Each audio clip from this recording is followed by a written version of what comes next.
নমস্কার বন্ধুরা, আপনাদের সকলকে স্বাগত জানাই অন্ধকারের আওয়াজ চ্যানেলে। আমাদের আজকের নিবেদন তারানাথ তান্ত্রিকের গল্প অতৃপ্ত বিদেহী।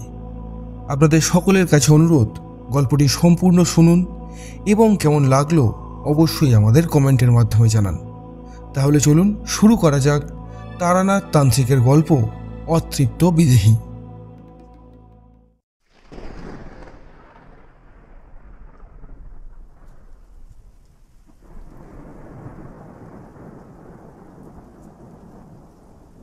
বৃষ্টির মেজাজে কি আর ঘরে থাকতে ভালো লাগে? মন যেন অলৌকিক গল্পের মুহে একজনের কাছেই যাবার তাগিদ দিতেই থাকে। তিনি তো আসল লোক, যিনি আমাদের ওই ঘন্টা দুয়েকের জন্য বিশ্বাস অবিশ্বাসের ভিতকে সম্পূর্ণ চূর্ণ বিচূর্ণ করে বশীভূত করে। তারানাথের মধ্যে এই বশীভূত করার ক্ষমতা প্রবল মাত্রায় আছে। নইলে আমার মতো সন্দেহবাতিক ও নাস্তিক ব্যক্তি কেনই বা তারানাথের দোরগোড়ায় যাব? প্রথম দিনই তিনি যে পরিমাণ বিস্মিত করে দেওয়ার মতো কাণ্ড করেছেন, তাতে তাকে বুজরুকি কোনো মতেই বলা সম্ভব নয়। শুধু আমি কেন, আমার মতো 10টা প্রাপ্তবয়স্ক লোক পর্যন্ত তারানাথের ক্ষমতা দেখলে স্তম্ভিত হবে। এই কথা জোর দিয়ে বলতে পারি। তাও গল্প শুনে বিশ্বাস করাটা আর চোখে দেখে বিশ্বাস করার মধ্যে অবাধ পার্থক্য আছে। সেইবার গত বৈশাখ মাসের গোড়ার দিকে শিমুলডিহি গায়ের যে ব্যাপার লক্ষ্য করেছিলাম, সেইটা সম্পূর্ণ আমার ও কিশোরীর চোখের সম্মুখে ঘটেছিল। ব্যাপারটা সংঘটিত হয় জমিদার বাড়িকে কেন্দ্র করি। পত্র মারফত তারানাথের ডাক এলো এবং ওনার সঙ্গে আমরাও যথারীতি সঙ্গী হলাম। এরপরের ব্যাপারগুলি সত্যি নাটকীয়ভাবেই ঘটতে আরম্ভ করল। ওখানকার শতাব্দী প্রাচীন জীর্ণপ্রায় জমিদার বাড়ির প্রশস্ত দেউরির উপর মন্ত্রশুদ্ধি করে পাতা যজ্ঞকুণ্ডে যখন আগুনের উপর যখন তারানাথ একের পর এক ঘৃতাহুতি দিচ্ছিল, বিল্লপত্র সমেত, আর পাল্লা দিয়ে তার মুখ দিয়ে উচ্চারিত মন্ত্রের সঙ্গে আগুনের তেজ আকাশ ছুঁই ছুঁই হচ্ছিল, তখন মনের তলানিতে আমার চিরকালের অবিশ্বাসী ভাবটা নিস্তেজ হতে শুরু করে এবং ভয় মিশ্রিত উত্তেজনা ঠেলে উঠছিল। সেই সঙ্গে একটা অপার শ্রদ্ধার ভাবে মনটা সত্যি পূর্ণ হয়ে উঠেছিল। দেউরির এক প্রান্তে তারানাথের সৃষ্ট গোলাকার গণ্ডির ভিতর টাঙানো শামিয়ানার ছত্রছায়ায় একজোট হয়ে জমিদার বাড়ির সদস্যরা যুক্ত হস্তে ইষ্টনাম জপের সঙ্গে সঙ্গেই তারানাথের ক্রিয়াকলাপ দাঁড়িয়ে চেয়ে চেয়ে দেখছিল। ওদের হাবভাব দেখেই প্রতিপন্ন হচ্ছিল যেন ওরা এইসব কাণ্ড কারখানা এর আগে দেখা তো দূরস্থ, কল্পনা পর্যন্ত করতে পারে না। ষোড়শ উপাচার পদ্ধতিতে যেখানে কালী পূজা ও অন্যান্য শক্তি পূজা প্রচলিত বাংলাদেশের প্রতিটি স্থানে, সেইখানে অশুভ শক্তির বিনাশ ডেকে আনার ও গৃহ থেকে উদ্ঘাতের তাগিদে তারানাথ মোক্ষম অস্ত্রটাই ঢালরূপে ব্যবহার করেছিল। আর সেইটা হল ভদ্রকারীর তন্ত্রোক্ত পদ্ধতিতে উপাসনা। সে এক ইলাহি কাণ্ড। মনে পড়লে বুকের ভেতর ধমনীর মধ্যে দিয়ে দ্রুত গতিতে বয়ে চলা রক্ত ঠান্ডার শিহরণে জমাট বেঁধে যায়।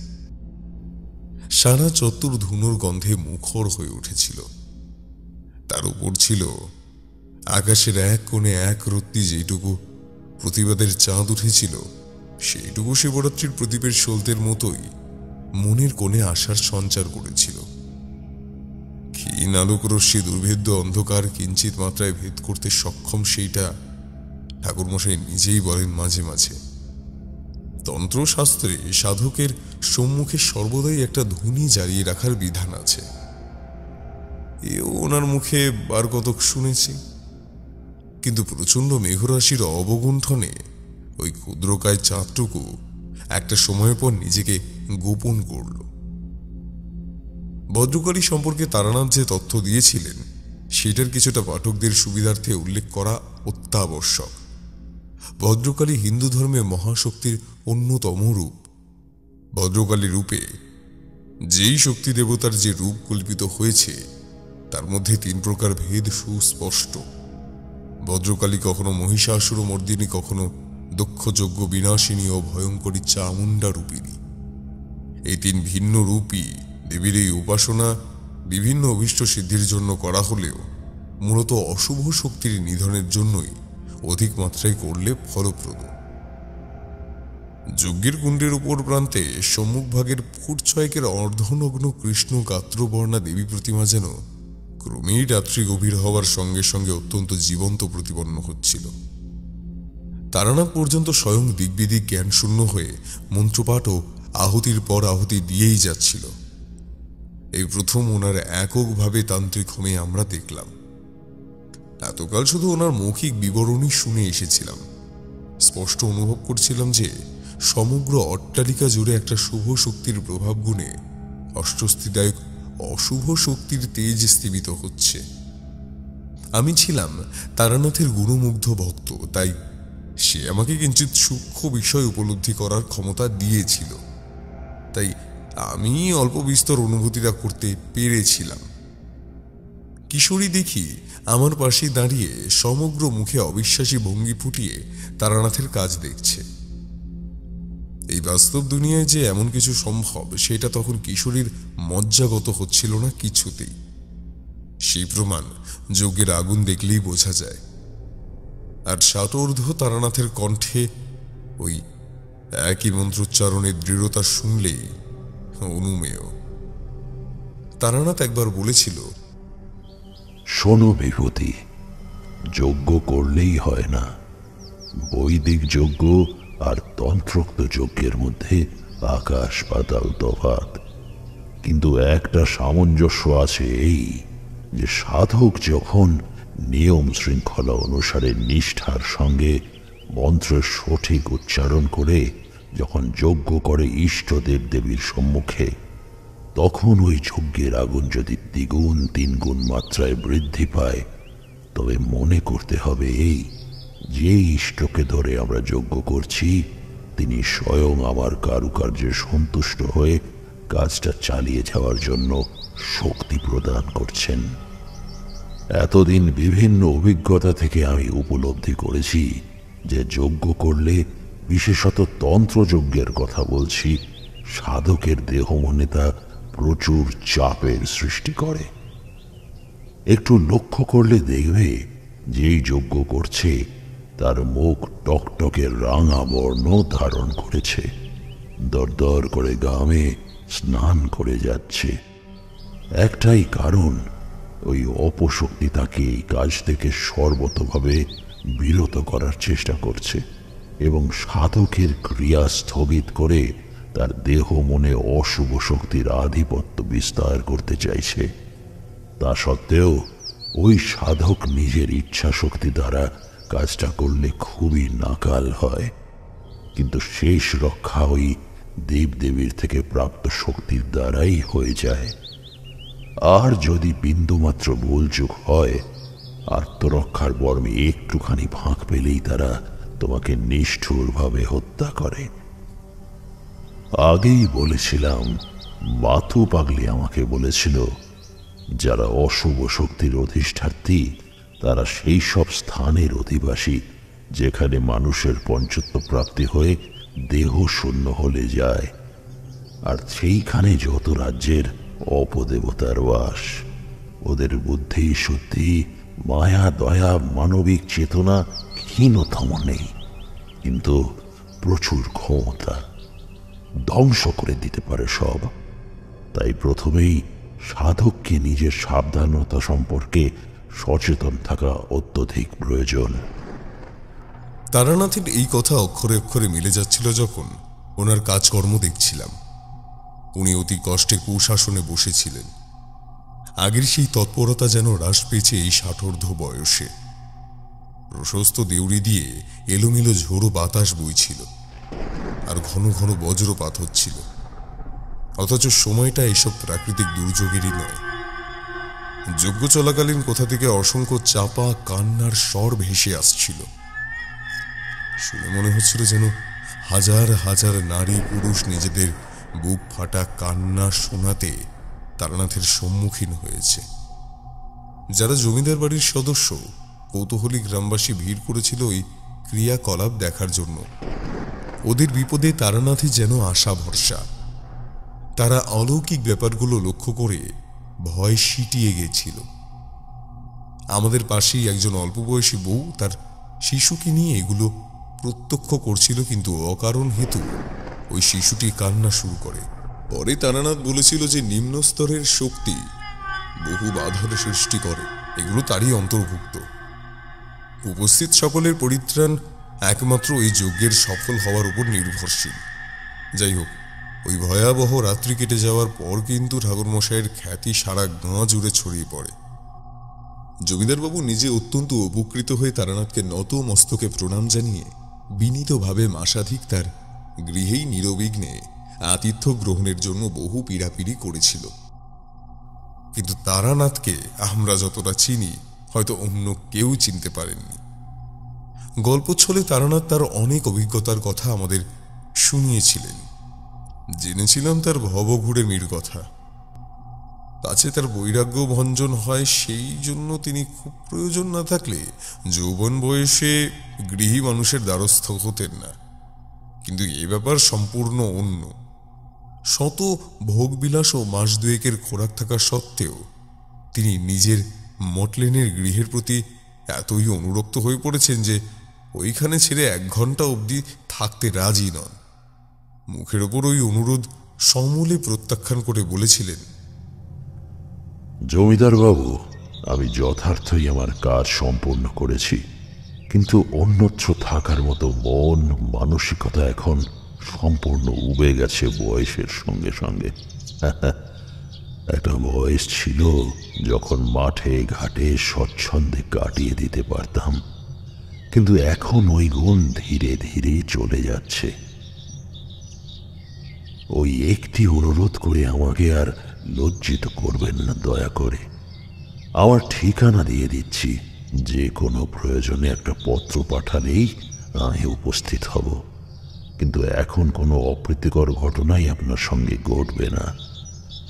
ভদ্রকালের উপাসনা যখন সুষ্ঠুভাবে সম্পূর্ণ করেছি, মায়ের কৃপা দৃষ্টি আপনাদের উপর পড়েছে। উনি সর্বতভাবেই আপনাদের প্রজন্মের পর প্রজন্ম রক্ষা করবেন। আমাদের উপস্থিতিতেই জমিদারবাবুর সঙ্গে তারানাথ কথাগুলো বলছিলেন। তারানাথের বিধান শুনে তিনি আড়ষ্ট কণ্ঠে বললেন, ঠাকুর মশাই, আপনি যথার্থই বলেছিলেন, কিন্তু শুনেছি একবার যে দেবীর উপাসনা করা হয়, তারপর থেকে পরপর 3 বছর সেই দেবীর পূজা করার বিধান আছে শাস্ত্রে। আমার অবস্থা তো দেখেই আপনি অনুমান করতে পারছেন। আমাদের বংশ এককালে খুবই প্রতিপত্তিশীল হলেও এখন নানাবিধ কারণে ব্যবসায় মন্দার দারু।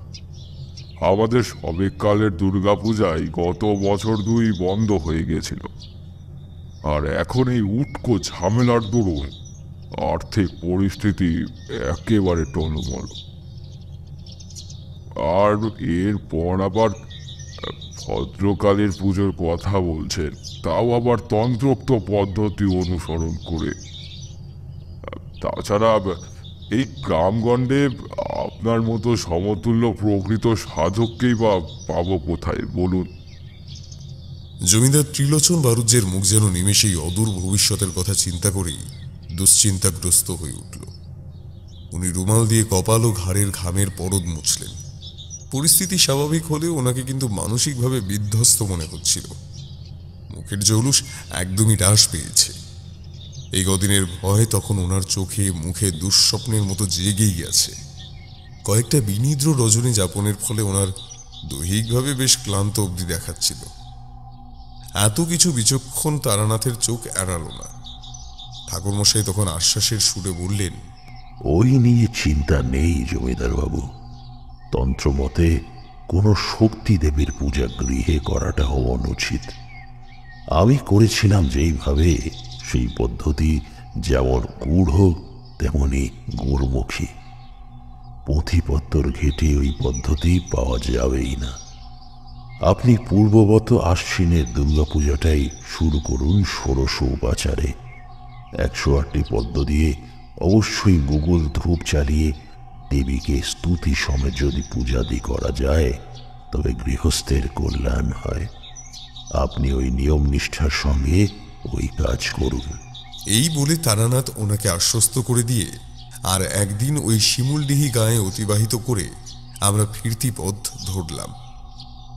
ফিরতি পথেই যখন তারানাথের সঙ্গে আমি ও কিশোরী কলকাতাগামী ট্রেনে উঠে বসলাম, তখন তারানাথ সিগারেটের ছাই প্ল্যাটফর্মে ফেলতে ফেলতে অবজ্ঞার সুরে বলেছিল, বিশ্বাস হলো দুই মূর্তির? আমাকে কি আর অশ্রদ্ধা করে কখনো বলবে যে আমি গাঁজাখুরি, ছাইপাস, গল্প ফাঁদি? এগুলোর অনেক ব্যাখ্যা আছে যা সাধারণ মানুষের মনে ঠাঁই পায় না। প্রত্যেক ক্রিয়াতির পিছনে একটা তত্ত্ব লুকিয়ে থাকে।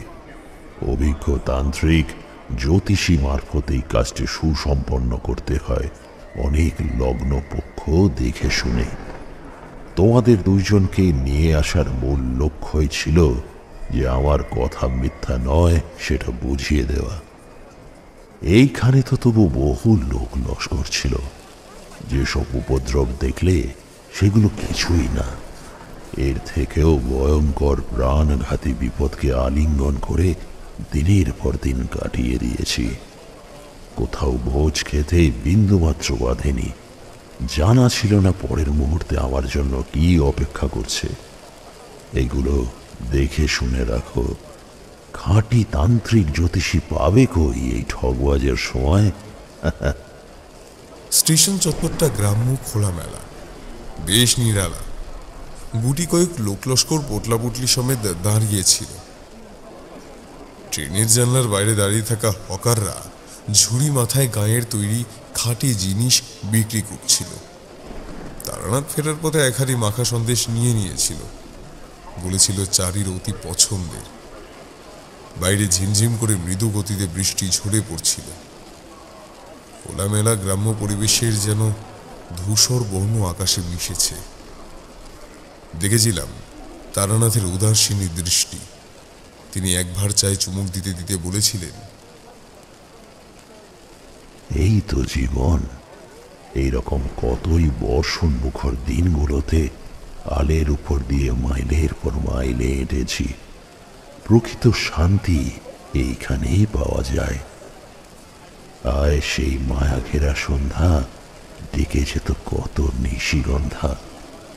মনের মতো একটা স্থান হলো এই অজপাড়াগা, যেখানে লুকিয়ে আছে ভয়ঙ্করের মাঝেই রূপসী বাংলার রূপ। এইসব এখন দেখলে মনটা কেমন করে ওঠে বিভূতি। কিশোরী, সত্যি অতি মধুর কেটেছিল আমার শৈশব থেকে প্রথম যৌবন। সেগুলো আর ফিরবে না কখনো। যা যায় সেগুলো চলেই যায়। দেখলাম এমন পরিবেশেও বৃদ্ধ তারানাথের মনে কবিত্ব জেগে উঠেছে। যতই ঠাট্টা করি না কেন, তারানাথের কথাগুলোর মধ্যে বিন্দু মাত্র ভ্রান্তি নেই।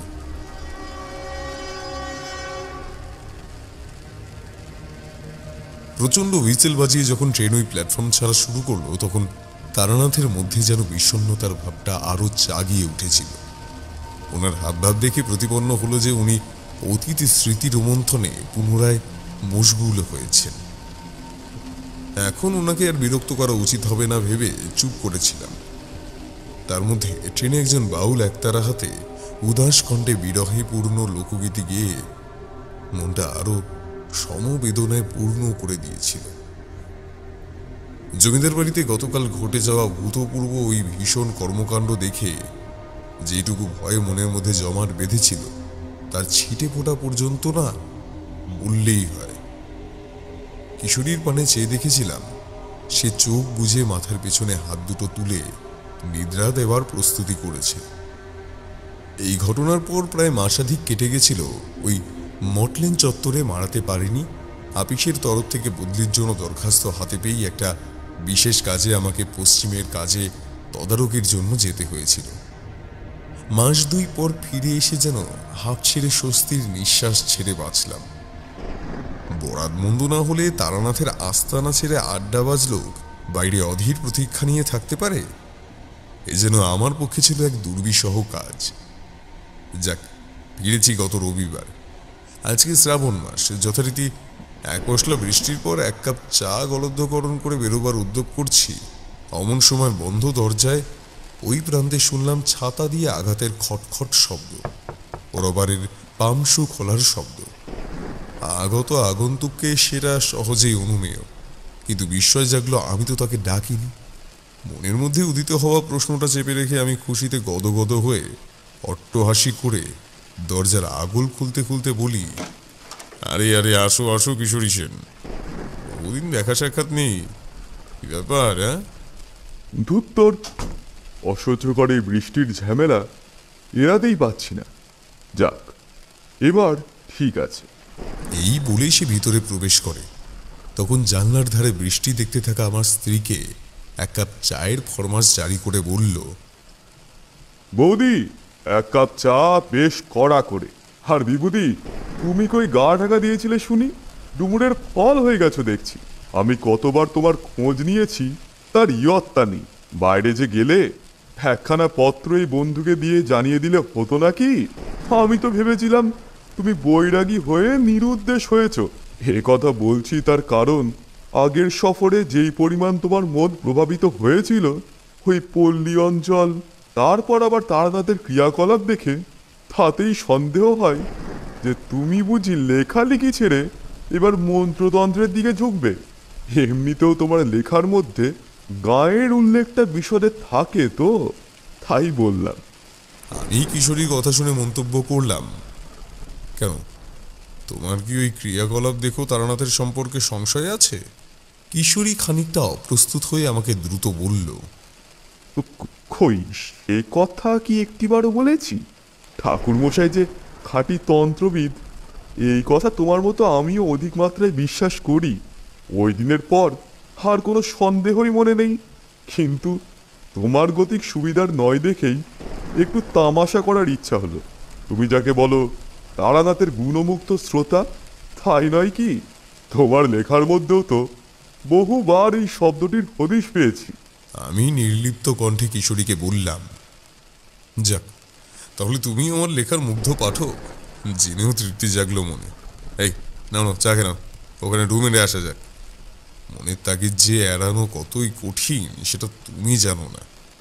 একই মাস দুই ঘরের বাইরে বিদেশ বিভুইয়ে অতৃপ্তি নিয়ে হাঁপিয়ে মরছি। এখন সেই ইচ্ছে না পূরণ করলে সত্যি দেখবে আমি পাগল হয়ে গেছি। আমরা দুই বন্ধু চা খেতে খেতে মিনিট 15 কিছু ব্যক্তিগত কথাবার্তার পর পথে পা দিয়েই আকাশের গতি দেখে দ্রুত পদসঞ্চালনা আরম্ভ করলাম। শ্রাবণের ঠিক ঠিকানা নেই, বৃষ্টির বেগ কখন ভীষণ হয় সেই কথা স্বয়ং মনে হয় তারানাথেরও আয়ত্তের বাইরে। তারানাথের ওইখানে পাসিং শৌখিনে ঢুকছি, দেখি একজন ব্যক্তি বেশ সুঠাম দেহ, পরনে সিল্কের পাঞ্জাবি ও ধুতি, মাথা জোড়া টাক, গলায় পরিহিত একটা বেশ কয়েক ভরি সোনার চেন। বয়স আন্দাজ আমাদের সমসাময়িক 40-42 তো হবেই, তবে কানের পাশে চুলের দিকে কিঞ্চিত পাক ধরেছে। উনি বেরিয়ে পাশেই তার বিলাসবহুল মোটরে চেপে বেরিয়ে গেলেন। আমরা কৌতূহলী মনে বৈঠকখানে প্রবেশ মাত্র দেখি তারানাথ নিবিষ্ট মনে কাগজে কিসব ছকে কষে গণনায় ব্যস্ত। দরজায় টোকা মারার শব্দে ওনার মনঃসংযোগ ভঙ্গ হলো। উনি আমাদের দিকে তাকিয়ে বললেন, আজ আন্দাজ করেই ছিলাম এই বর্ষণের দিন তোমরা দুটিতে ঠিকই গল্প শোনার লোক সম্বরণ করতে না পেরে আসবে। তা বেশ করেছ, বসো বসো। চারিমা, দুটি মুড়ি মাখা নিয়ে আয় তোমা, দেখ কি এসেছে। তারানাথের এই শশব্যস্ত ভাব দেখে আমরা তাকে থামিয়ে দিয়ে বললাম, আহ ঠাকুরমশাই, এসব থাক না, এখন একটু গল্প শুনবো, নিন শুরু করুন দেখি। হ্যাঁ, আমাদের সন্তুষ্ট করতে বাড়তি জলযোগ নিষ্প্রয়োজন।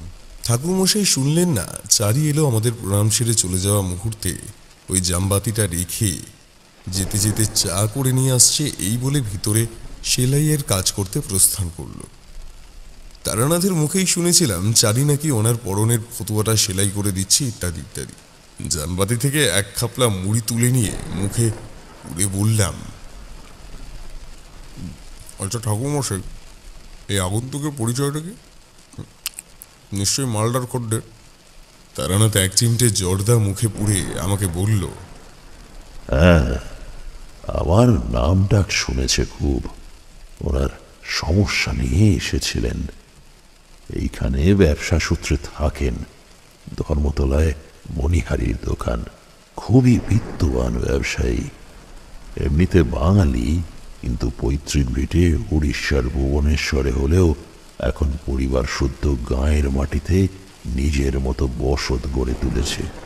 সে গাঁয়ের নাম সরোজগঞ্জ। উনি একটা মারাত্মক বিপদে পড়েই আমার শরণাপন্ন হন। সেটাই আমি তোমাদের বলবো বলে স্থির করেছি। তার আগে আমার পাওনা আমাকে বুঝিয়ে দাও দেখি। কই গেল আমার পাসিং শো? আমরা ওনার কথা মতো ওনার পাওনার সদ্য কেনা পাসিং শোর একটা গোটা প্যাকেট বাড়িয়ে দিতে উনি উল্লসিত অভিব্যক্তি প্রকাশ করে ওটা আমার হাত থেকে নিয়ে একটা জুত করে ধরিয়ে এক রাশ ধোয়া ছেড়ে সহাস্য বদনে বললেন, বুঝলে, তোমরা আমার অতি আপন। আর কয়েকদিন ধরে এক ঘেঁষেই কলকেটা খেয়ে খেয়ে রুচি একদমই চলে গেছে। ওইদিকে তামাকে পরিমাণ বাড়ন্ত। আমার মতো তামাক প্রিয় মানুষের কাছে ওইটার জোগান না থাকলে বেশ বিড়ম্বনায় পড়তে হয়, বুঝলে। তাই তোমাদের কাছে নিজের সংকোচটা চেপে চেয়েই নিলাম। এই দুনিয়ায় গুরু দক্ষিণা বলেও তো কিছু আছে নাকি? উত্তরটা কিশোরী দিল। সে নিপুণভাবে ব্যাপারটা সামলে বলল, এ কথা তো ঠিকই।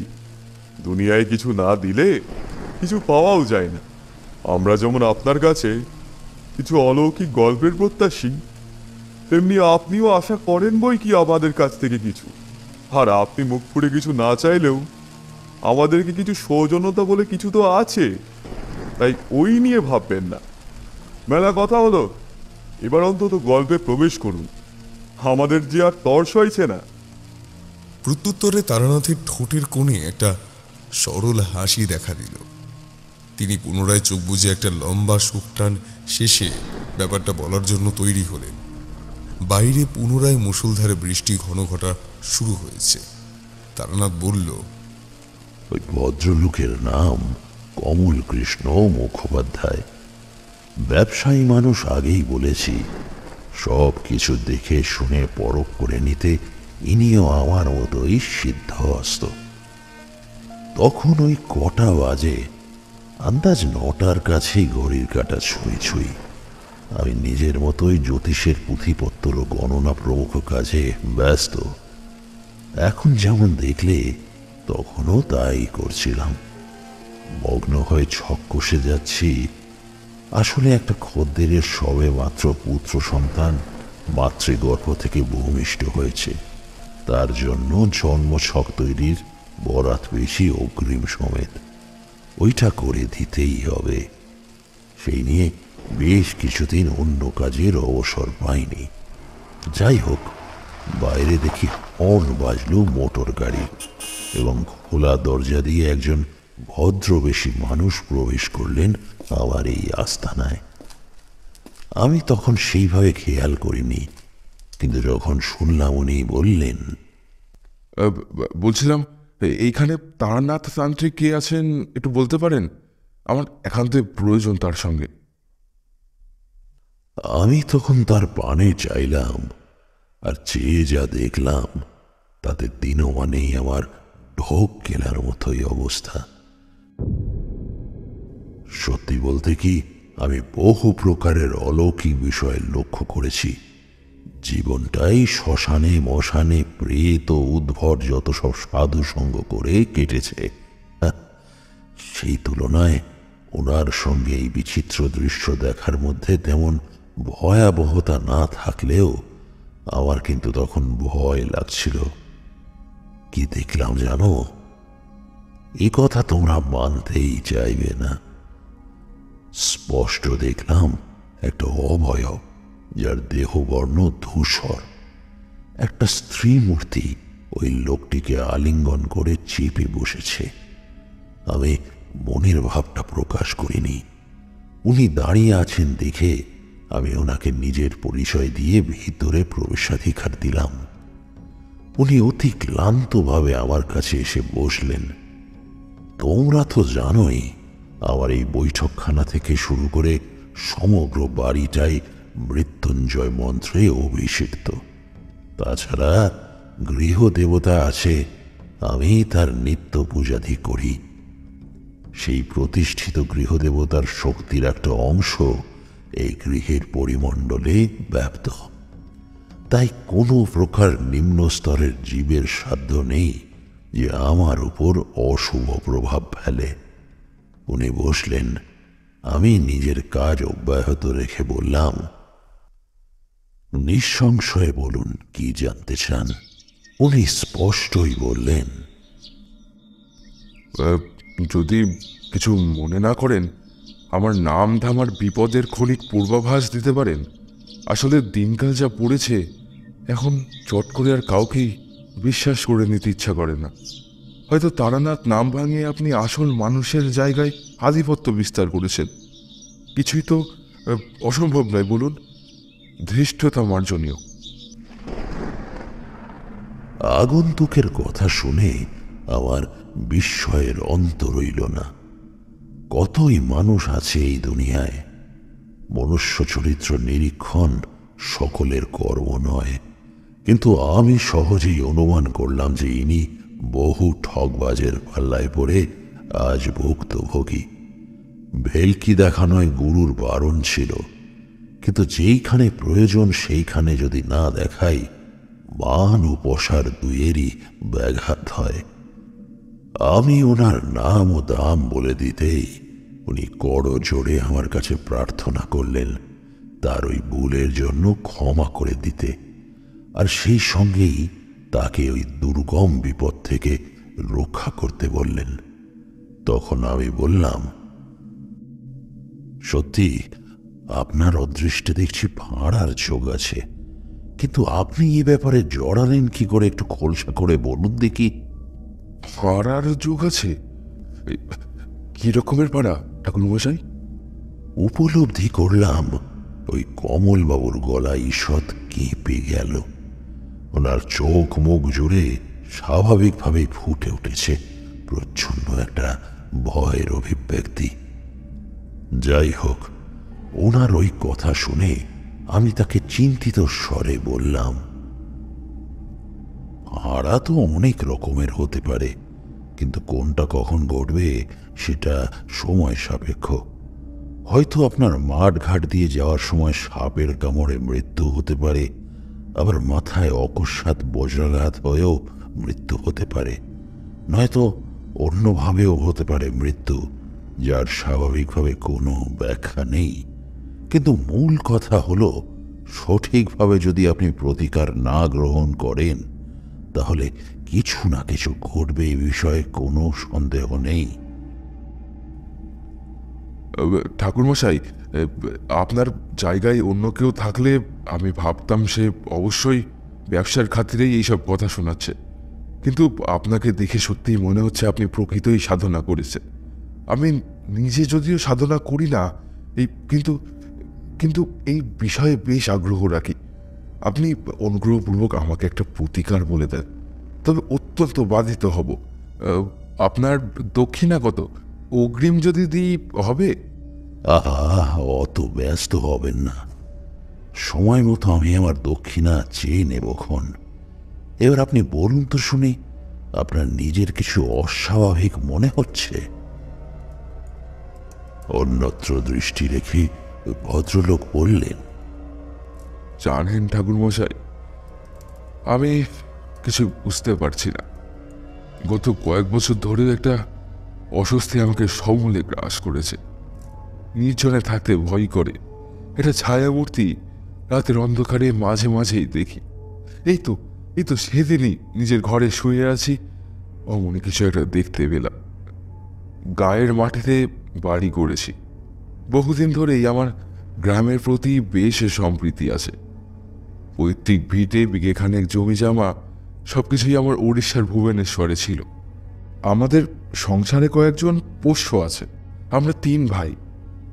বাবা আমাদের সম্পত্তি ভাগ করে দিলেন। আর আমি নিজের অংশ বিক্রিবারটা করে এই বাংলায় এসে নিজের জমানো কিছু অর্থ দিয়ে সরোজগঞ্জে বাড়ি তুলেছি। যাই হোক, যেখানে ভিটে তুলেছি সেই জায়গাটায় বেশি লোক বসতি নেই। গায়ের বাড়িগুলো তো জানেনই কেমন ছাড়া ছাড়া। আমাদের মস্ত কুঠা বাড়ি, 2 তলা বিশিষ্ট। আমরা ওপরের ঘরে শোয়ার ব্যবস্থা করেছি। যেই দিনের কথা বলছি, ওই দিন শ্রাবণের বৃষ্টিতে সারা সরোজগঞ্জ থই থই। নিশ্চিদ্র অন্ধকারে প্রায় কিছুই দেখা যায় না। সেগুন কাঠের পালঙ্কে শুয়ে আছি, এমন সময় মুখের ওপর শীতল নিঃশ্বাস একটা অনুভব করলাম। উঠে দেখি বাইরের বৃষ্টির সঙ্গে ঝোড়ো এলোমেলো বাতাস বইছে অহরহ, আর দৌড় খোলা। বাতাসের ধাক্কায় পর্দাগুলো ঢেউ খেলিয়ে যাচ্ছে। পাশ ফিরে দেখি আমার স্ত্রী মরার মতো পাড়বালিশ আঁকড়ে পড়ে রয়েছে, তার কোনো হুঁশ নেই। আমি উঠে দরজাটা ভেজাবার তাল করছি, এমন সময় মনে হলো সে যেন আমার গেঞ্জিটা চেপে ধরেছে। আর ওই মুহূর্তে বাইরে অকস্মাৎ বিদ্যুৎ গর্জনের শব্দ ও সঙ্গে বৈদ্যুতিক ঝকানিতে সামনের ফাঁকা দেওয়ালে দেখি ঠিক আমার পালঙ্কের সম্মুখে একটা স্ত্রী মূর্তির অবয়ব দাঁড়িয়ে আছে। ওই মূর্তি দেখে তো আমার আত্মারাম খাঁচা ছাড়া হওয়ার জোগান। ওই দিকে আরেকটা দৃশ্য দেখে আমার মাথায় যেন বাজ পড়ল। দেখি আমার শোয়ার জায়গায় কি যেন শুয়ে আমার পানে কুতকুতে দৃষ্টি মেলে মুখ বিকৃতি করে তাকিয়ে রয়েছে। ধবধবে সাদা বিছানায় বেশিরভাগ অংশ রক্তে ভেসে যাচ্ছে, আর আর কানের মধ্যে কি যেন একটা হিসেসে ভাবে মেয়েলি কণ্ঠে কেউ যেন বলছিল, কথার খিলাপ করেছিস, এর শোধ আমি তুলবই, কেউ পরিত্রাণ পাবি না। আমি আমি ওই শুনে মুহূর্তে চেঁচিয়ে জ্ঞান হারালাম। হ্যাঁ, এরপর সত্যি আমার আর কিছুই মনে নেই। জ্ঞান ফিরতে দেখি আমার চারিদিকে লোক লস্করে পরিপূর্ণ। বৃদ্ধ কোপরেজ বেজার মুখে আমার নারী পরীক্ষা করছে। পাশেই দেখি আমার স্ত্রী মুখে আঁচল চাপা দিয়ে ফুঁপিয়ে অশ্রুপাত করেই চলেছে অনর্গল। ওই শুরু। এরপর নিদ্রা ও জাগরণে, এমনকি সচেতন অবস্থায় প্রত্যক্ষ ও অপ্রত্যক্ষভাবে কেউ যেন আমাকে হুঁশিয়ার দিয়েছে এবং হত্যার চেষ্টা করেছে। ওই একই কথা শুনে যাচ্ছিলাম, কথার খেলাপ পড়েছি, এর শোধ আমি তুলবই। এসবের মানে কি ঠাকুর মশাই? এসবের মানে কি? আমি যে কিছুই বুঝতে পারছি না। এখন যে প্রাণ নিয়ে টানাটানি, এর ফলে আমার সাংসারিক জীবনে যেমন প্রভাব পড়েছে, ঠিক তেমনই আমি নিজের ব্যবসার ক্ষেত্রে মনোনিবেশ করতে পারছি না। পাশেই টেবিলের উপর জল রাখা ছিল। ভদ্রলোক নিজের রুমাল দিয়ে ঘাম মুছে কুঁজো থেকে জল গড়িয়ে 2 গ্লাস নিঃশেষ করে দম ফেললেন। আমি তখন গভীর চিন্তায় মগ্ন। বহু সম্ভাবনা উদিত হচ্ছে। আমি তখন পুনরায় ওনাকে প্রশ্ন করলাম, আপনি কি আগে কোনো জ্যোতিষীর কাছে পরামর্শ নিতে চাননি? ঠাকুর মশাই, ওই চেষ্টা বৃথা। ঘটনাটা নিজের অনেক পরিচিত মহলে বলেছিলাম। প্রথমত কেউ হাসি ঠাট্টার খোরাক করেছিল, আর একজন আমার অতি পরিচিত অন্তরঙ্গ বন্ধু একজনের ঠিকানা দিয়েছিল। সে এই কলকাতায় মস্ত কারবার করে। বন্ধু বিমলের সঙ্গে আমি ওই জ্যোতিষীর আস্তানায় গেলাম। লোকের বয়স মোটে 23-24, সবে মাত্র এই কাজে নেমেছে। সব কিছু শুনলেন, তারপর একটা ফর্দ বানিয়ে দিয়ে আমাকে ওই উপাচার সামগ্রী জোগাড় করে রাখতে বললেন। এই দশকর্মার উপাচারও ওনার দার্শনিক বাবদ জলের মতো কতগুলো টাকা ওই ভণ্ডটার পেছনে গোচ্ছা গেল। উনি শনিবার রাতে এলেন, আমি গাড়ি করে পৌঁছে দিলাম। উনি সব কিছুই সাজিয়ে গুছিয়ে আমাকে পরদিন প্রভাতে আসতেও বললেন, কিন্তু শেষ রক্ষা কিছুই হলো না। আমি কমল কৃষ্ণবাবুর মুখের দিকে অর্থপূর্ণ চাহনি নিক্ষেপ করে রইলাম এবং প্রশ্ন করলাম, কেন, উনি কি কাজটা সম্পূর্ণ করে আপনাকে বিপদ থেকে উদ্ধার করেননি? কমলবাবুর মুখ শুকিয়ে গেল। উনি স্পষ্ট যেন ওই দিনের দৃশ্য দেখতে পাচ্ছিলেন।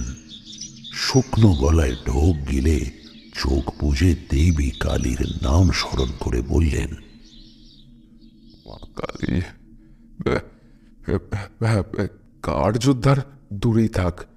আমি ওই দিন নিজের মোটর নিয়ে কলকাতায় চলে এসে বিমলের গৃহেই বাকি রাতটুকু কাটিয়েছিলাম। উৎকণ্ঠায় সারা রাত্রি আমার ঘুম আসেনি। নানাবিধ চিন্তা আমার মাথায় সারাটা রাত ঘুরপাক করেছে। পরদিন পূব ফর্সা হতেই অদম্য কৌতূহল দমন করতে না পেরে আমিও বিমল সকাল সকাল ঘন্টা দুয়েকের মধ্যে পৌঁছে গিয়ে দেখি গৃহের পরিমণ্ডল একেবারে শান্ত। ওই ঝড় ধেয়ে আসার আগেকার শান্ত মুহূর্তটা যেমন হয় আর কি, তবু আমাদের মনে একটা চাপা ভয় সুনিবদ্ধ হতে শুরু করে। আশেপাশের গাছগাছালিগুলো শিকড় শুদ্ধ উপড়ে পড়ে আছে। একটা পাখির বাসা শুদ্ধ পড়ে ভেঙে একাকার কাণ্ড। সর্বত্রই যেন একটা বিধ্বংসী ব্যাপার। প্রাকৃতিক দুর্যোগ যেমনটা হয়, এটা তার 3 গুণ বেশি ক্ষতি হয়েছে। কপাল গুনে আমার বাড়িটা অক্ষত অবস্থায় ছিল। আমার প্রশস্ত উঠোন গাছগাছালির পাতায় ছেয়ে আছে। আমি বিমলের মুখের পানে দৃষ্টি বিনিময় ওই ঘরের দিকে রওনা হই, যেখানে ওই জ্যোতিষীর কাজ করার কথা ছিল। কিন্তু গিয়ে এক হাড় হিম করার দৃশ্য দেখে মাথা ঘুরে গেল।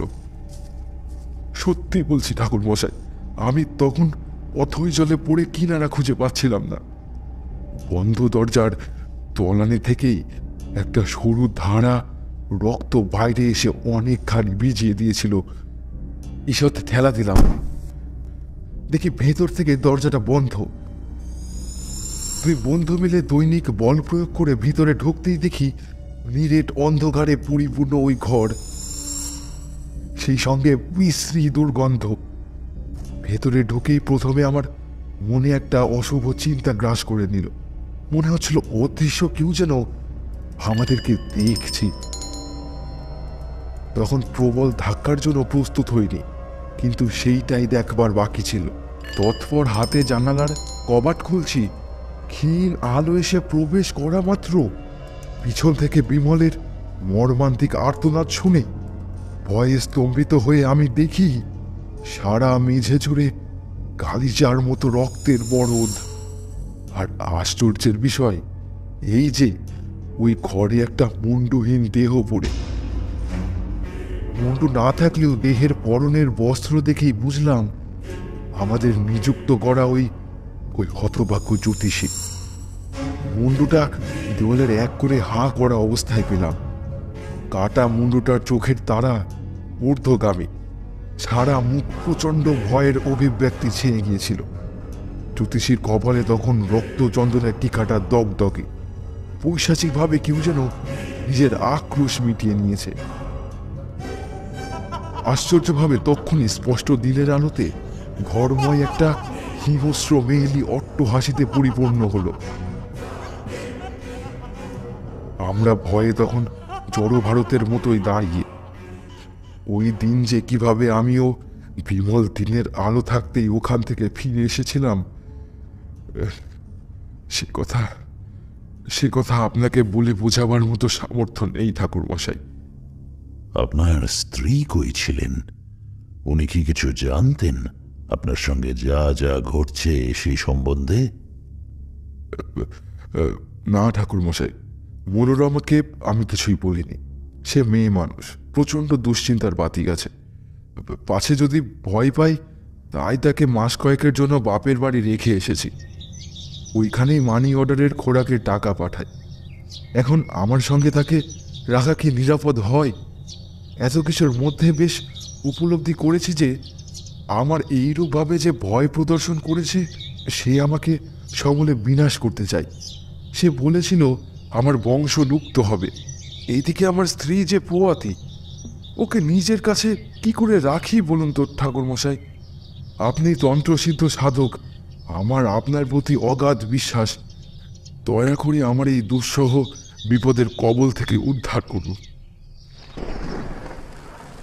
দেখলাম কমলবাবু ভয়ে আড়ষ্ট হয়ে শিশুর মতো গাল ভেজিয়ে কাঁদতে শুরু করেছেন। কখনো আমার গৃহে টাঙানো দক্ষিণাকালীর ফটোর সম্মুখে অন্যমনস্কভাবে তাকিয়ে থাকেন আর বিড়বিড়ি করেন। আবার পরক্ষণেই ওই ভাব পরিবর্তন হয়ে গিয়ে আবার স্বাভাবিক অবস্থায় ফিরে এসে আমার চরণ স্পর্শ করেন ও আকুতি করেন। দুই চোখের মধ্যে বিস্ময় নিয়ে উনি অনুসন্ধিৎসুভাবে শূন্যে কাউকে যেন খুঁজে চলেছেন। আর বুঝেছিলাম যে উনি নিজের আত্মবিশ্বাস ক্রমেই হারিয়ে ফেলে সম্পূর্ণ আমার প্রতি নির্ভরশীল হয়ে পড়ছেন। এই ব্যক্তি বৈষয়িক বিচার বুদ্ধি সম্পন্ন। একটু আগেও আমাকে খুঁটিয়ে খুঁটিয়ে যাচাই করে নিচ্ছিলেন, কিন্তু এখন সম্পূর্ণ অন্য মানুষে পর্যবসিত হয়েছেন। এমনি বিপদ ঘনিয়ে এলে, বিশেষত অতি প্রাকৃত ঘটনাদ্বয় যখন সাধারণ মানুষের চোখের সামনে ঘটে, তখন তারা ধারণাই করতে পারে না এগুলো কি করে সংঘটিত হচ্ছে। দ্বিতীয়ত, বিপদে অতি বড় দুঃসাহসীর বুদ্ধিভ্রষ্টও হয়। তখন তারা নিজের প্রকৃত সত্তা হারিয়ে ফেলে। কমলবাবুর তখন অনুরূপ অবস্থাই হয়েছিল। কমলবাবু চোখের জল ফেলছেন দেখে আর ওনার আর কিছু বলার আছে এও আন্দাজ করে আমি তাকে আশ্বস্ত করে বললাম, আরে আপনি অত ভেঙে পড়ছেন কেন বলুন তো? ইষ্টকে ডাকুন আর আমার প্রতি আস্থা তো রাখুন। মনের বল থাকলে অতি বড় দুঃসাহসিক কাজও সঠিকভাবে সম্পন্ন হয়। একটু ধাতস্থ হয়ে আপনি নির্দ্বিধায় শুরু করুন। আমি উঠে গিয়ে ভিতর থেকে 2 পেয়ালা ভর্তি দুধ চা এনে ওনাকে দিলাম। গরমের দিনে উনি ঠক ঠক করে কাঁপতে আরম্ভ করেছেন। এক চুমুকে চা শেষ করে 2 হাত রগড়ে উনি বললেন,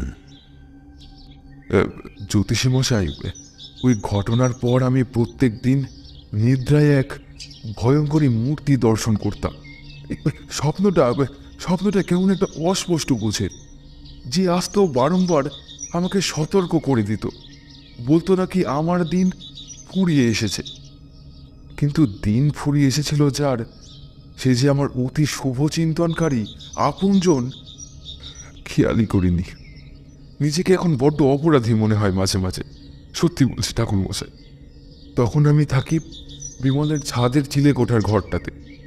সারা রাত ঘুম হয়নি, ফলত শেষ রাতের দিকেই ঘুমটা আসাই বেলা করে উঠে বাড়ির নিচতলায় তার স্ত্রীর মরা কান্নার রোল শুনতে পেয়ে মনের ভেতরটা কু ডেকে উঠল। তক্ষুনি একটা পাঞ্জাবি গলিয়ে 3 ধাপ করে সিঁড়ি দিয়ে নেমে লম্বা বারান্দা অতিক্রম করে যখন বৈঠকখানার ঘরে এসে পৌঁছলাম, তখন ওই ক্রন্দন ধ্বনি আমার কাছে আরো সুস্পষ্ট হয়েছে। ওই কান্নার রেশ মনকে বিষণ্ণ করে দেয়। স্পষ্ট চেয়ে দেখি ঘর ভর্তি লোক সমবেদনাপূর্ণ মুখে দাঁড়িয়ে। কয়েকজন স্ত্রীলোক বিমলের স্ত্রী কুসুমীকে সামলাচ্ছে। কুসুমী বড়ই লক্ষ্মী মন্ত্র মেয়ে ছিল। আমার বিপদে সে আমাকে অবাধে ওপরের চিলেকোঠার ঘরটা ছেড়ে দিয়েছিল। বন্ধুপত্নীর এইরূপ মধুর ব্যবহার এখনকার দিনে সত্যি খুবই কম দেখা যায়। দেখি যে এই কুসুমীর পরিচ্ছদ আলো থালো, এই শিশুর মতো কাঁধ ছেয়ে নিয়ে বিনিয়ে। ওগো, তুমি কই চলে গেলে আমাকে এই সংসারে একা ফেলে? এখন আমার কি হবে? আমি কার কাছে থাকবো? হে ঈশ্বর, আমাকে তুলে নাও। আমি জ্বলন্ত চিতায় ঝাঁপ দিয়ে মরবো। ঘর ভর্তি লোকের ভিড়, সর্বত্র সমানভাবে দেখা যাচ্ছিল না ঠাকুর মশাই। কুসুমীর ওই ওগো ডাকটা আমার মনের ভয়ের পারদটাকে উঁচু করে দিল। আমি তক্ষুনি ভিড় ঠেলে ভেতরে প্রবেশ করে বিস্ফারিত চোখে দেখি একটা দেহ শোয়ানো আছে ঠিকই, কিন্তু আপাদ মস্তক একটা সাদা কাপড়ের আস্তরণে মোড়া। আমি ধীর পায়ে ওই দেহের সামনে এসে বসে পড়লাম হাঁটু গেড়ে, এবং কাঁপা কাঁপা হাতে এক ঝটকা টান মেরে যেই খুলেছি, দেখি একটা আধ পুরা ঝলসে যাওয়া দেহ তখন তখন পোড়া পোড়া গন্ধটা সমানভাবে বেরোচ্ছে। মুখের এক প্রান্ত বাদ দিয়ে বাকি দেহটাই ঝলসে গিয়েছে। যেই অংশটা অক্ষত সেইটা দেখেই চিনলাম সে বিমল ছাড়া আর কেউ নয়। চিন্তা করুন ঠাকুর মশাই, আমার মনের অবস্থাটা একবার চিন্তা করুন। ওই দৃশ্য দেখে তখন আমি হতবাক হয়ে মনে মনে প্রমাদ করলাম আর আর আর্তনাদ করে বিমল চিৎকার করে মূর্ছিত হয়ে গেলাম। তারপর কি হয়েছিল আমার আর কিছুই মনে নেই। খুব সম্ভবত আমি এইসব আর দেখলে উন্মাদ হয়েই যাব।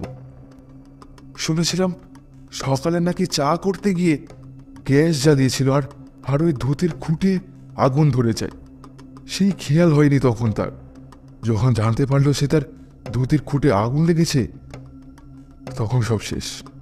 তবু সে আহত হয়ে নাকি তার স্ত্রী কুসুমীকে বলেছিল এই আগুনে পুড়ে যখন সে পরিত্রাহী আর্তনাদ করছে তখন পাশ থেকে একটা ভয়ঙ্কর অট্টহাসি শুনতে পায়। আর মৃত্যুর প্রাক মুহূর্তেই বিমল অতি গায়ে ক্লেশে বলেছিল, ওই ওই শয়তানি আমাদের সকলকে একে একে শেষ করবে। কুসুমী, তুমি এই কান হতে পালিয়ে যাও।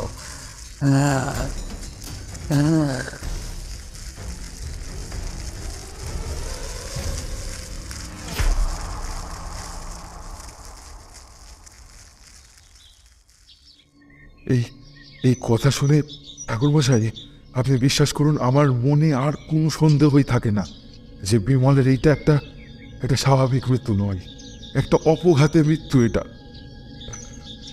জ্ঞান যখন ফিরল তখন সন্ধ্যা হয়ে এসেছিল। পাড়া প্রতিবেশী লোকেরা ওই দেহ নিয়ে শ্মশানে দাহ কার্য সম্পন্ন করে দিয়েছিল। আমি জ্ঞান ফিরে আসা ইস্তক নিজেকে পাশের ঘরে আবিষ্কার করলাম। উঠে দেখি কেউ কোথাও নেই, ওই ঘরের বাতি পর্যন্ত জ্বলছে না।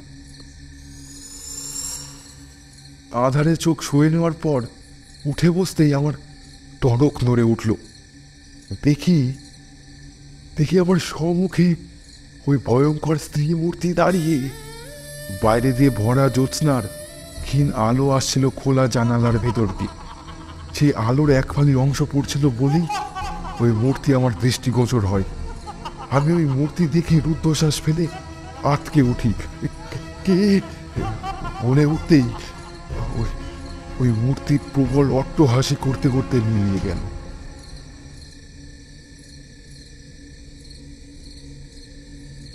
খানিকক্ষণ ধাতস্থ হওয়ার পর আমি পায়ে পায়ে অন্ধকারাচ্ছন্ন বৈঠকখানা দিয়ে বিমলের ঘরের বাইরে দাঁড়াতে শুনলাম ওর স্ত্রীর চাপা কান্নার শব্দ। একটা মোমবাতি জ্বলছে, ওই মোমবাতিটির উল্টো দিকেই প্রকাণ্ড সাইজের একটা ছবি। সেই ছবিখানা যেন আজকে প্রচণ্ড জীবিত মনে হচ্ছিল। এখন আমার কি করণীয় বলুন ঠাকুর মশাই?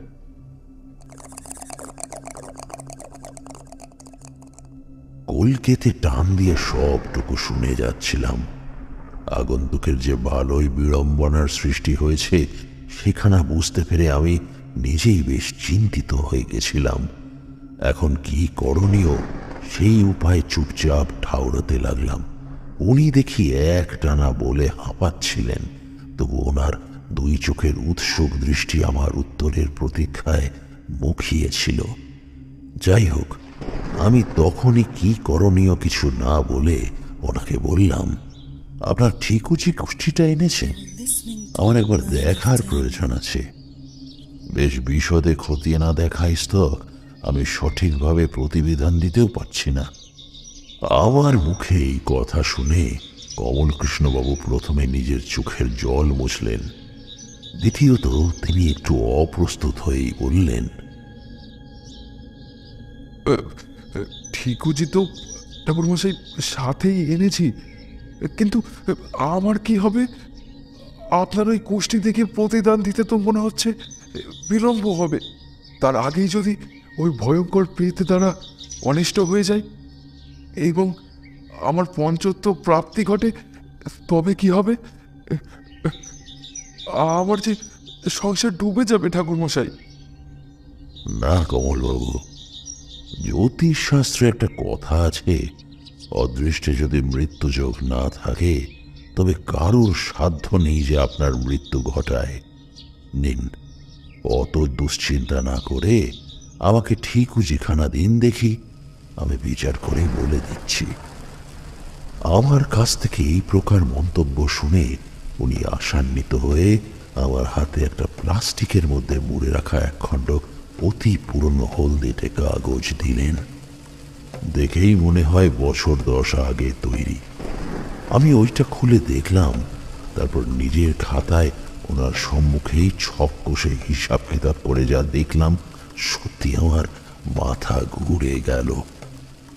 উনি যে ভয়ঙ্কর খারাপ সময়ের মধ্যে দিয়ে যাচ্ছেন, ওই ঠিকুজি দেখে যখন আমার মুখে ভাবান্তর হচ্ছে, তখন তিনি উৎসুক মুখে সেই পরিবর্তন দেখছিলেন।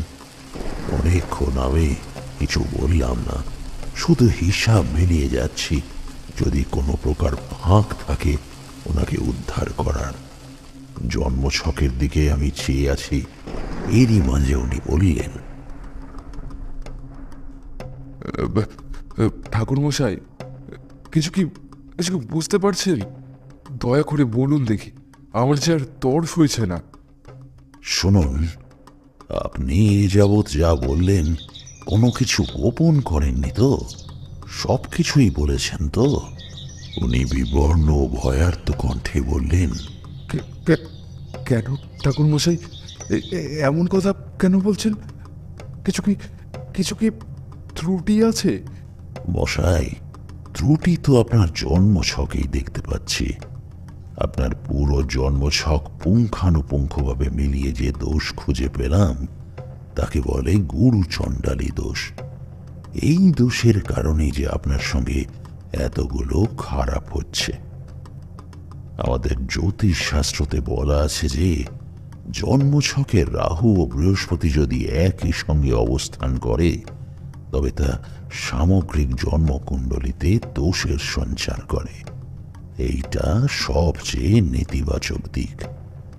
কুণ্ডলিতে এই দোষ থাকলে সর্বদাই ক্ষতি হয়। শুধু তাই নয়, যারা আপনার সান্নিধ্যে থাকবে সবার আগে তাদের ক্ষতি হবে। ক্ষতির মাসুল গুনতে হয় একমাত্র প্রাণ দিয়ে। তাহলে কি উপায় নেই ঠাকুরমশাই? আপনি চলুন না একবার আমার সঙ্গে সরোজগঞ্জে ওই ভিটে পরিদর্শনে, ওখানেই যা করার করব।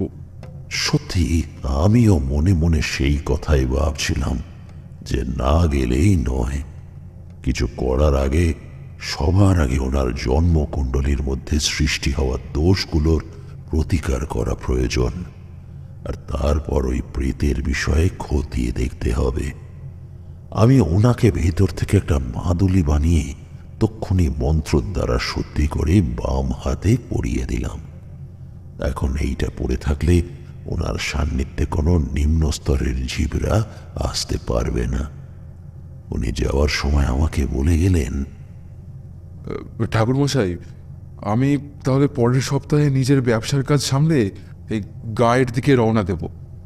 এইখানে গাড়ি নিয়ে আসবো আমি, আপনি প্রস্তুত থাকবেন। ঠাকুরমশাই, অসংখ্য ধন্যবাদ আপনাকে। বলেই কমল কৃষ্ণবাবু বৈঠকখানা ছেড়ে বেরিয়ে যাওয়ার প্রায় সঙ্গে সঙ্গেই তোমাদের আগমন ঘটল। এই হচ্ছে সামগ্রিক ঘটনা। তারানাথ বিশদে বর্ণনা দিয়ে তারপর তক্তাপোষ থেকে উঠে দাঁড়ালেন। আমাদের প্রতীক্ষা করতে বলে ভিতরে প্রবেশ করলেন। আমরা দুইজন পরস্পরের দিকে দৃষ্টি বিনিময় করলাম ঠিকই, কিন্তু তারানাথের মুখে এহেন বিচিত্র ঘটনা শুনে কোনো কথা জোগাচ্ছিল না। তারানাথ যখন ভেতরে গেছে, তখন ওনারা আসতে আধ ঘন্টা অতিবাহিত হবেই। সেই ফাঁকে আমি ও কিশোরী বারান্দায় এসে দুজন নীরবে ধূমপান করে নিলাম। যাই হোক, আধ ঘন্টা পর ঠাকুরমশাই কলকে হাতে বৈঠকখানায় উপস্থিত হতেই সর্বপ্রথম আমি জিজ্ঞাসা করলাম, ঠাকুরমশাই, ওই ব্যক্তির ব্যাপারে এখন আপনি কি করবেন কিছু স্থির করেছেন? খুবই ভয়াবহ ব্যাপার বলেই মনে হচ্ছে। কিন্তু এই সন্ধ্যায় আপনার মৌখিক বিবরণ শুনে আমার কেমন কেমন যেন ভয় ভয় করছে। যখন তখন ওনার অবস্থা তো আর শোচনীয়।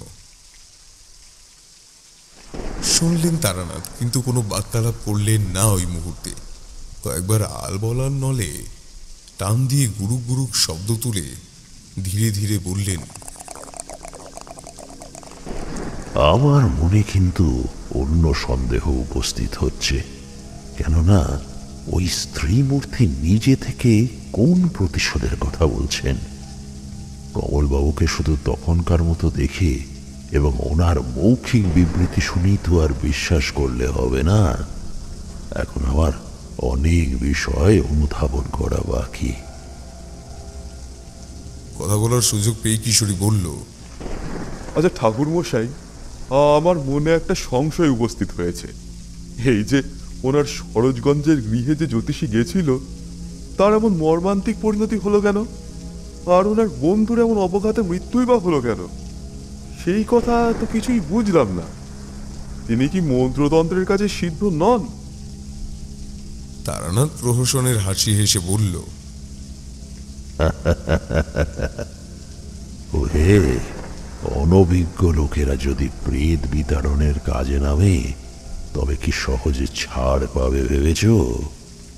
কমলবাবুর কথা অনুসারে আমি ভেবেইছিলাম যে উনি যাকে নিয়ে এতগুলো দিন ভুগেছেন সে অতি শক্তিশালী ও প্রতিহিংসা পরায়ণ দুরাত্মা।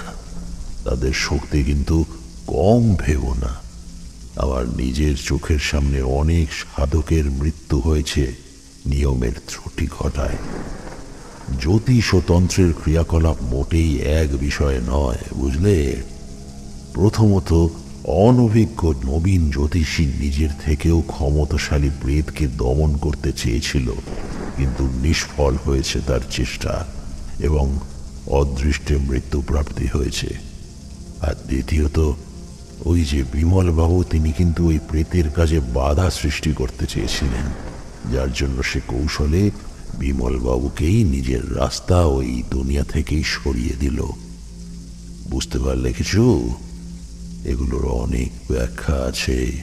তন্ত্রের পথে প্রবেশ করা যার তার কর্ম নয় হে, যার তার কর্ম নয়। গুরু মুখে শুনেছি যে দীক্ষা নিতে গেলেও নাকি কুণ্ডলী বিচার অপরিহার্য। ওই দিন আমরা দুজনেই যথারীতি মনের গহীনে উদয় হওয়া নানাবিধ প্রশ্ন নিয়ে নিজের গৃহে রওনা হয়েছিলাম, মটলেন থেকে বিদায় নিয়ে। কারণ তারানাথ বলেছিল তিনি নিজে বিষয়টা আগে গিয়ে দেখবেন, তারপর প্রতিবিধান করে ফিরে এসে আমাদেরকে গল্পের বাকি অংশটা শুনিয়ে দেবেন। আমাদের ইচ্ছা ছিল ঠাকুর মশাইয়ের সঙ্গী হওয়ার, কিন্তু তিনি এই অনুরোধ মোটেই রাখলেন না, বরং বিপদের সম্ভাবনা আছে অনুমান করে আমাদের অনুরোধ প্রত্যাখ্যান করলেন। এমনি করেই একটা গোটা সপ্তাহ কেটে গেল। রবিবারের বিকেলবেলাগুলো গৃহে জানলার সম্মুখে বসে বৃষ্টি দেখেও তারানাথের সঙ্গে কি হলো পরের অংশটি জানার তাগিদে মনটা যার পর নাই ভাবে উসখুস করে। 2 এমনকি 3 হপ্তাহ কেটে যাওয়ার পরও তারানাথের মটলেনে ফেরার খবর একখানি পত্র মারফত একদিন আমরা পেলাম। শ্রাবণ মাস কেটে যাওয়ার পর ভাদ্রের শুরুর দিকে একদিন কিশোরী এলো আমার কাছে। তার হাতে একখানা খাম এবং সাদা পৃষ্ঠার উপর একচ্ছত্র চিঠি লেখা। লেখা পড়ে বিলক্ষণ অনুমান করলাম যে তারানাথের হস্তাক্ষর। ওই চিঠিতে লেখা ছিল, আমি সদ্য কলকাতা ফিরেছি, পারলে একবার দেখা করো। ওইটাই ছিল যথেষ্ট। কিশোরী আসার পর দ্রুত একখানি পাঞ্জাবি গলিয়ে ট্রাম মারফত মটলেনে পৌঁছে যখন বৈঠকখানায় ঢুকছি, তখন দেখি তারানাথ বসে সেই ওনার সদ্য ব্যবহৃত সেকেলে কলকেটা খাচ্ছে। ওনার মুখ দেখেই মনে হচ্ছিল যে একটা উজ্জ্বল বিরাজিত, আর উনি গুনগুনিয়ে এখানে গান গাইছেন মনের আনন্দে। আমি ঢুকেই শুধালাম তাকে, কি খুব খুশি খুশি মনে হচ্ছে? কার্যোদ্ধার হলো নাকি? তা অন্তিম অংশটা শোনান দেখি। তারানাথ ম্লান হেসে বলল, ওই জন্যই তো তোমাদের ডেকেছি। না, বনিতা না করে মূল গল্পে প্রবেশ করি। তোমরা ওই দিন চলে গেলে আমি বাকি সময়টুকু কমলবাবুর কুষ্ঠি বিচার করতে লেগে পড়লাম। ওইটা ওনার কাছ থেকে নিয়েই রেখেছিলাম। অনেকক্ষণ ধরে গণনা ও বিশেষ প্রয়োজনে চন্দ্র দর্শন করার পর একটা অভাবনীয় সত্যি আমাকে ধরা দিল। কমলবাবু এইটাই আমার কাছে গোপন করে গেছিলেন। খুব মন দিয়ে শোনো, এক বর্ণও মিথ্যা বলছি না। আমরা দারুণ উত্তেজিতভাবে তারানাথের কাছে আমাদের মোড়া টেনে বসলাম। উনি অম্লান বদনে বলতে লাগলেন চোখ বুজে। কমলবাবু তখন উড়িষ্যাবাসী, ভুবনেশ্বরে থাকেন, বাড়ির বড় ছেলে। ওইখানকার এক সম্ভ্রান্ত পরিবারের মেয়েকে তিনি প্রণয়ী রূপে বরণ করেছিলেন। ওদের মধ্যেকার গড়ে ওঠা প্রেমের বন্ধন গাঢ় হতে শুরু করে এবং শেষ পরিণতি বিয়ে। কিন্তু সত্যি বলতে কি, আমার ওইখানেই খটকা লাগলো। মনোরমা দেবী, যিনি বর্তমানে ওনার কাছে আছেন স্ত্রীর পরিচয় নিয়ে, তিনি দ্বিতীয় পক্ষ। কিন্তু প্রথম পক্ষের জন্ম সময় ও ক্ষণ একটা বিশেষ প্রণালীর দ্বারা আমি বের করে যখন নতুন কুণ্ডলী বানাই, তখনই আমার মনের সন্দিগ্ধতা অল্প অল্প করে মিটতে থাকে। যা ভেবেছিলাম ঠিক তাই। তারানাথের কথা শুনে আমরা দুজনেই সাগ্রহে বললাম, কি দেখলেন ঠাকুরমশাই? ওনাদের মধ্যে যে বিয়েটা হয়েছে সেটা শাস্ত্রসম্মতভাবে বৈধ নয়। বুঝিয়ে বলি একটু। বিয়ের আগে অনেক কিছু বিচার বিশ্লেষণ করতে হয়। ওনাদের বিয়ের সময় দুই পক্ষের মধ্যে জ্যোতিষশাস্ত্রের ভাষায় দুটি বিপরীতমুখী গণ ছিল। ওইগুলো দেখে শুনে বিয়ের অনুষ্ঠান করা হয়। আমি দেখলাম কমল কৃষ্ণবাবুর নরগণ এবং তার প্রথম পক্ষের স্ত্রীর হচ্ছে রাক্ষসগণ। এই দুই গণের মধ্যে কখনোই বিয়ে দেওয়া উচিত নয়। কিন্তু ওরা সেসব কিছুই মান্য না করে প্রেমের টানে পর্যবসিত হয়ে বৈবাহিক বন্ধনে যুক্ত হয়। ফলে যা হওয়ার হয়েছে, ওনার প্রথম পক্ষের স্ত্রী স্বামীকে দিয়ে অঙ্গীকার করিয়ে নিয়েছিলেন যে কমলবাবুর স্ত্রী মারা যাওয়ার পর তিনি দ্বিতীয়বার দ্বার পরিগ্রহ করবেন না। বিয়ের প্রায় মাস দুয়েকের মাথায় রহস্যজনকভাবে অপঘাতে স্ত্রীর মৃত্যু হয়। কিন্তু স্ত্রী মারা গেলেও অশরীরী হয়ে স্বামীর সঙ্গে ছায়ার মতো লেগে থাকেন। সম্ভবত ওই ঘটনার পরই কমলবাবু ওইখানকার সম্পত্তি বিক্রিবাট্টা করে দিয়ে সরোজগঞ্জে বাড়ি নির্মাণ করে দ্বিতীয়বার বিয়ে করেন ওখানকারই মেয়েকে, মনোরমা দেবী। এই দেখে প্রথম পক্ষের স্ত্রী যিনি ছিলেন, নিজের শোধ তোলার জন্য বদ্ধপরিকর হয়ে ওঠেন।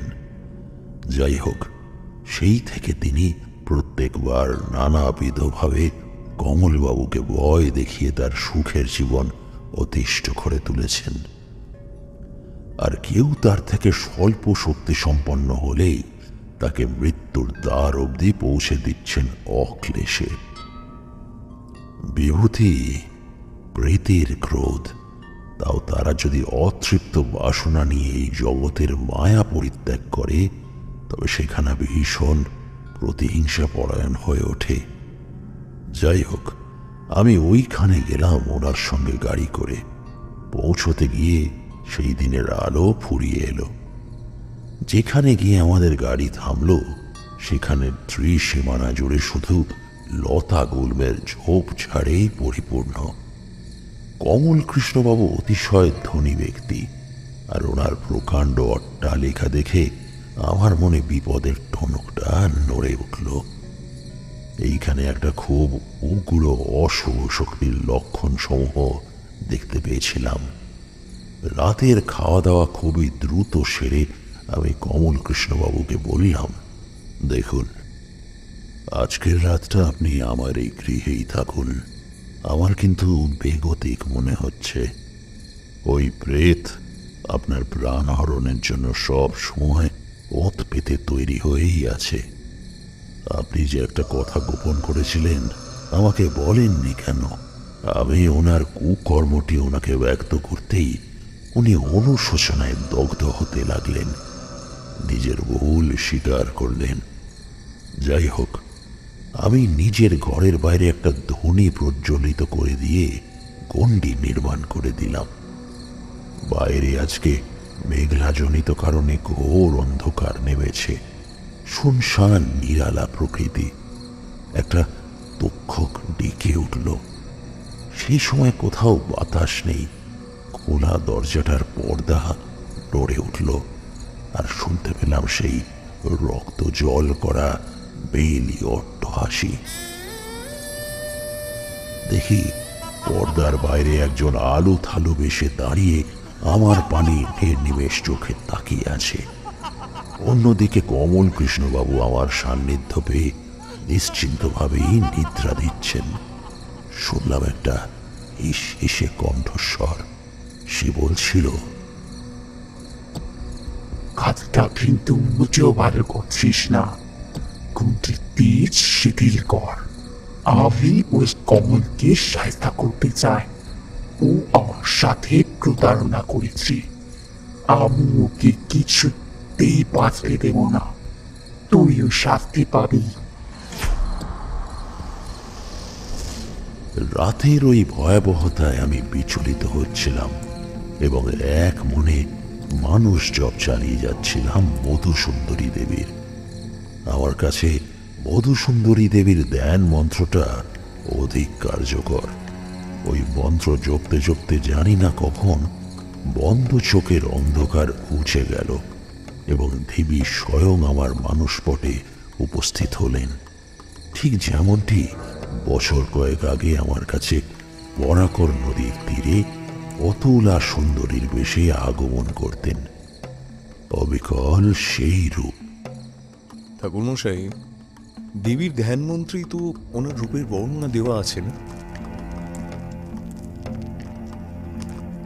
ঠাকুরমশাই মাথা নেড়ে স্বপ্নীল ভাষা ভাষা অশ্রুবিন্দুপূর্ণ উজ্জ্বল চোখে অন্য মনস্কভাবে ওই ধ্যান মন্ত্রটা ক্ষণিক আউড়ে গিয়ে উপমা স্বরূপ অনেকক্ষণ দেবীর বর্ণনা দিলেন। তারপর বললেন, দেবী এলেন নীলাম্বর বস্ত্র পরিধান করে। আমার ভক্তিতে হৃদয় পূর্ণ হয়ে গেল। ধ্যানমগ্ন অবস্থায় তিনি আমাকে করণীয় সম্পর্কে বলে দিলেন ওই প্রেতকে বিতাড়নের পন্থা।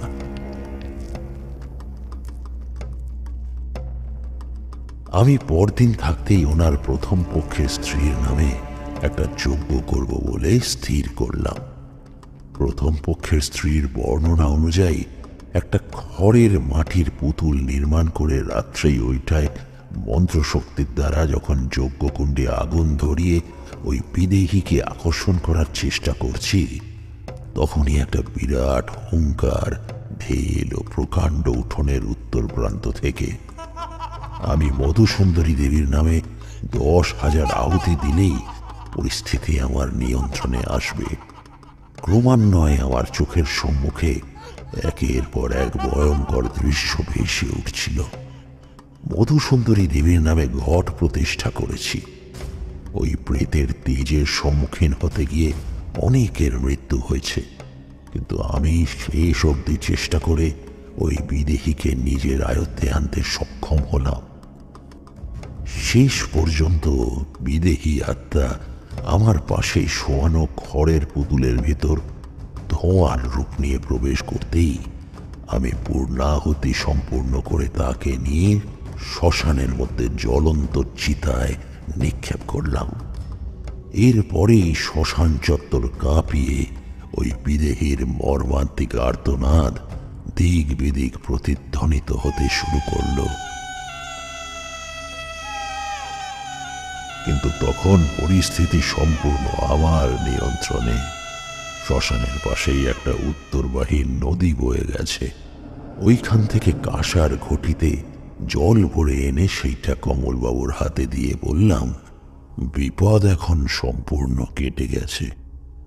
গঙ্গা স্নান করে নিজের প্রায়শ্চিত্ত করে নেবেন। আর হ্যাঁ, একটা মন্ত্র দেব, ওইটা মাস 6 বিশেষভাবে জপ করবেন রুদ্রাক্ষের মালায়। কুণ্ডলিনীর দোষ কেটে যাবে।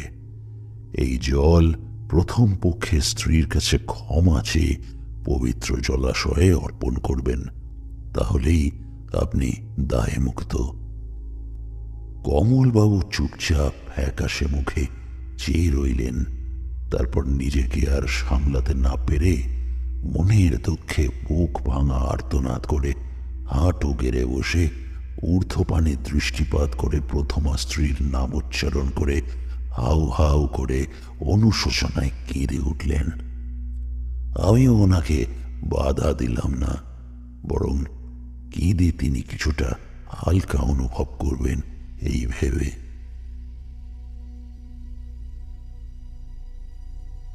তারানাথ যখন শেষ অংশটা বলছিল তখন একটা বিষাদের ছায়া আমার মন ছুঁয়ে গেল। শেষ পর্যন্ত উপলব্ধি করলাম কতটা আবেগ দিয়ে ভালোবাসলে মৃত্যুর পরেও ওই মৃত ব্যক্তির পরলোকের পথে না গিয়ে নিজের ভালোবাসার মানুষের কাছে ছুটে আসে। গল্প শেষে আমরা যে যার বাড়ির পথ ধরলাম।